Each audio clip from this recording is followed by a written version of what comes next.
Welcome, folks. Welcome to Winning on Wednesday. My name is Juan Vides. I'm the founder of Winning on Wednesday. Winning on Wednesday is a platform that meets every Wednesday at 11 o'clock Eastern Standard Time. And the purpose is to simply build relationships and promote and expand your network. I always say people do business who they know, like, and trust. Knowing, like, and trusting, I'd like to introduce my guest today, Tina Larsson. How are you, Tina? I'm great. Thank you so much for having me, Juan. Thank you. Quickly, can you introduce yourself, please? Absolutely. Thank you. So I'm Tina Larsson. I'm the co-founder and owner of the Folson Group. We are consultants, business consultants for co-op and condo boards in the greater New York City area. We help boards run their building more efficiently and optimize their building to reduce expenses and just be a better business, to increase their owners, so co-op and condo owners' property values. Okay, excellent. So take us back. Where did it all begin? Where did it all got started? Where were you, where you were born, raised? Tell us where you're from. Okay, so I'm from Sweden, in case you missed the accent. I've been in New York for 30 years, so you would Wow. think that there would be no accent, but there's Right. still an accent. And so I grew up with recycling, being efficient and not spending a whole lot of money. And if any one of you have ever been to IKEA, you know what I'm talking about, because we Swedes, we like to live small, simple, and efficient. That's right. That's right. And there's a lot of great stuff that comes from Sweden. So absolutely. What about any aspirations when you were a kid? Did you have did you knew what you wanted to become when you were, or did you have any ideas? We all have different ideas while we were growing up, so I just wanted to get your feedback on that. I'm a very impressionable person. So you would think that I'm not like one of those people who wanted to be a ballerina and then wanted to be a ballerina my entire life. My aspirations changed many times. The first thing that I wanted to be was a farmer, but during a practice week for 1 week in school when I was very young, that dream disappeared pretty quickly.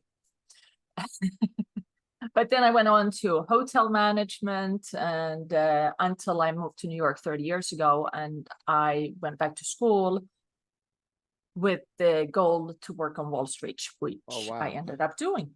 What about any role models or anybody that inspired you that you Lots of people inspire me.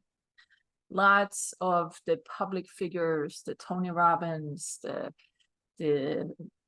Brene Brown, the John Maxwell, lots of very inspiring people have inspired me throughout my entire career. yeah. And especially the last few years, I have been very involved in coaching programs, and all of my coaches, they inspire me every day. Oh, absolutely. You know, I'm a I always say to my clients, don't reinvent the wheel, because the wheel has been already. You could always modify it.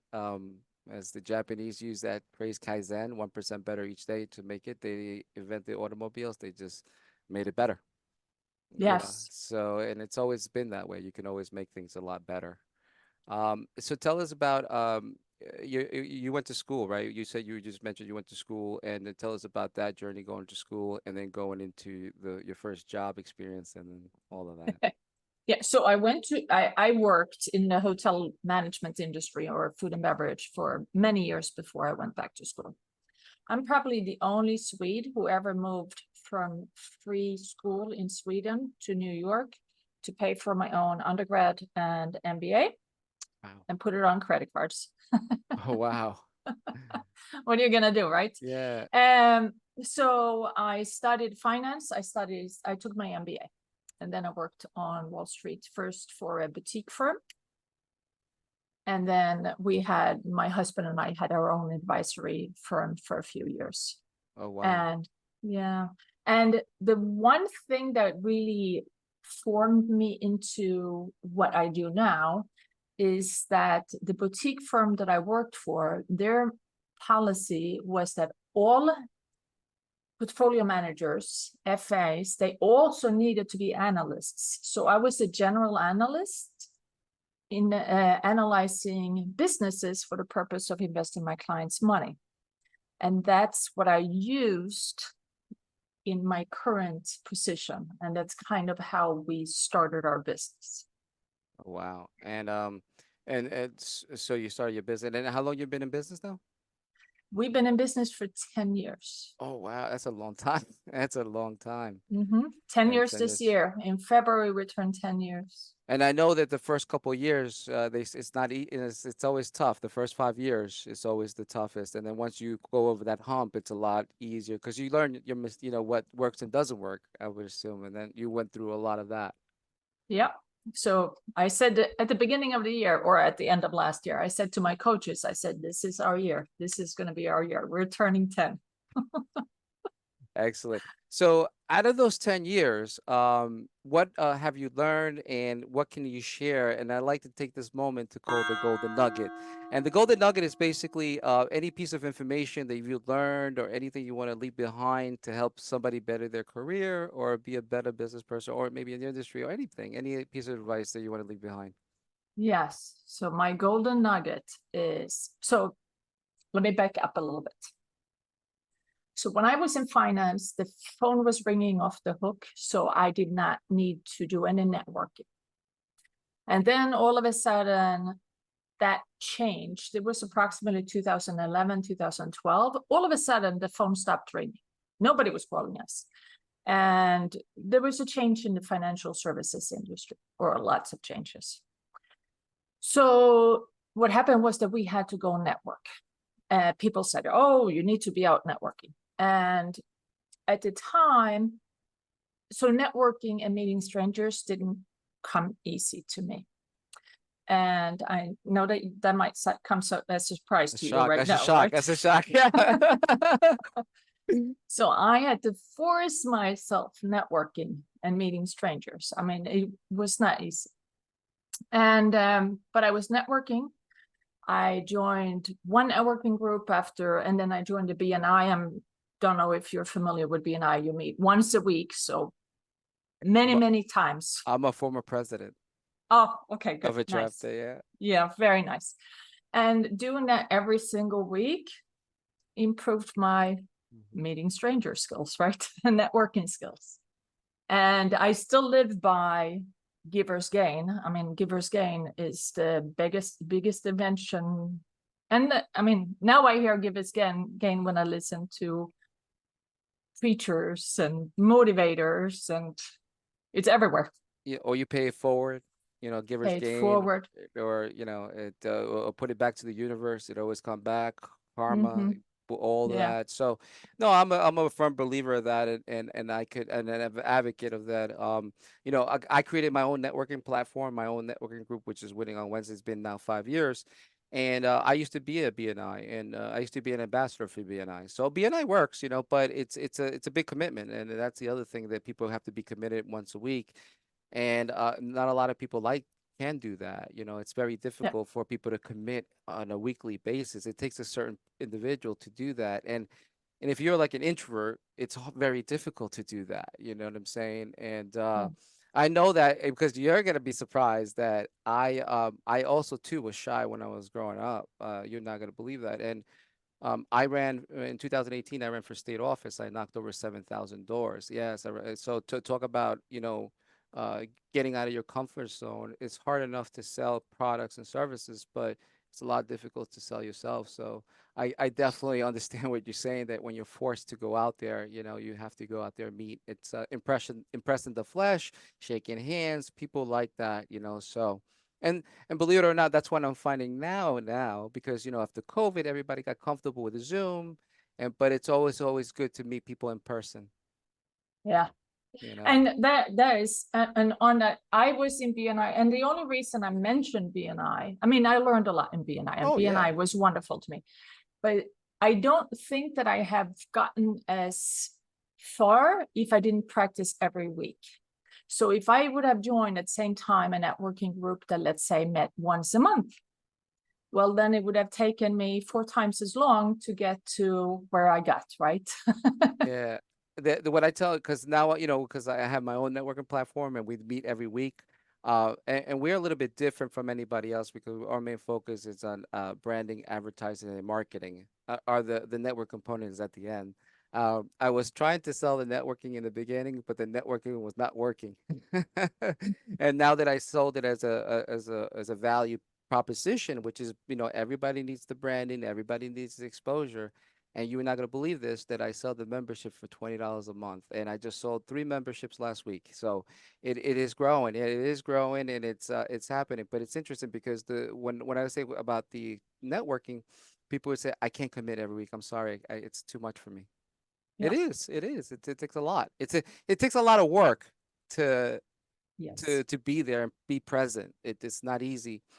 But I think what that does help you, it's like going to the gym, like Yes. exercising, like your pitches, your 60-second pitch, your elevator Yes. pitch. You practice every week and you get comfortable. And I think after times the insecurity, that nervousness, anxiety. I mean, I still get nervous, but not as much. I go into autopilot. The first 5 minutes, the first couple minutes, I'm nervous, just so people know, but then I go into autopilot, after that. But no, that's Yeah. great. Thank you for sharing that. And what about networking groups? Do you belong to other networking groups? I mean, you mentioned BNI, but do you belong Yeah. to other spheres of influence or anything like that? Yes, I do. I switched from my BNI group to Executive Association of New York City.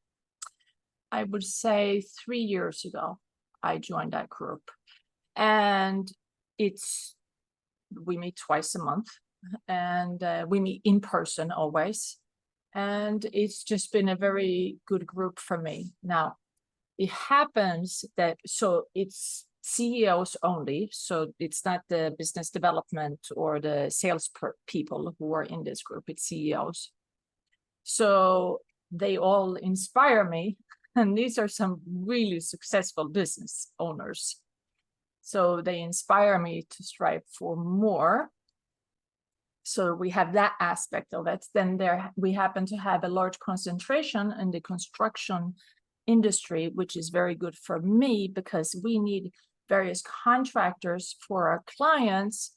So now I'm able to give a lot more than in my previous groups. And as you know, that is always a good thing. Yes, absolutely. Quick question. Do you know Jenna Bell? I don't know if you know her from the Women in Construction. She's the president of the New York chapter of Women in Construction. I do not. I do not. Well, it'll be a pleasure for me to introduce you to Thank Jezebel. She you. was on my podcast show, so you can actually see or her interview.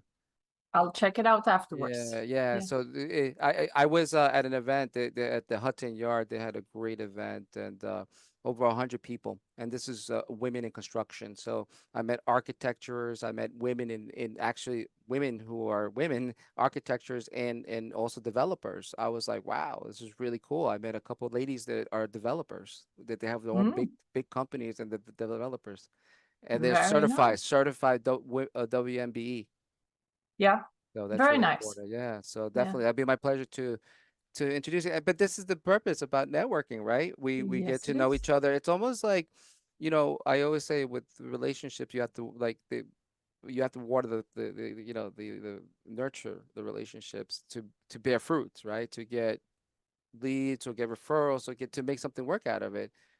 Just knowing a person or connecting with a person one time, you're not necessarily going to do business. It takes some time, and people don't realize that it does take work. Yes, it does. So But it's worth it. it's definitely worth it. Yes, but Yes. like everything in life, it does take work and it's not easy. But I think with the consistency and the commitment, I think you can overcome a lot of obstacles with consistency. Yes.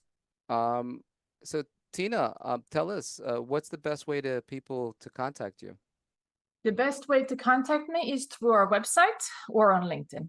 Okay, excellent. And our website is thefolsongroup.com. That's FOLSON group.com. Okay. I say that because a lot of people misspell it. So All right, Tina. Thank you so much for sharing your story. And if you'd like to be a member of Winning on Wednesday, please simply go to our website, winningonwednesday.com, and click on the first time guest to get all the Zoom information. And we hope to see you then. Thank you so much, Tina. It has been a pleasure. Thank you. Bye bye. Thank you, Juan. Thank you, everybody, for listening.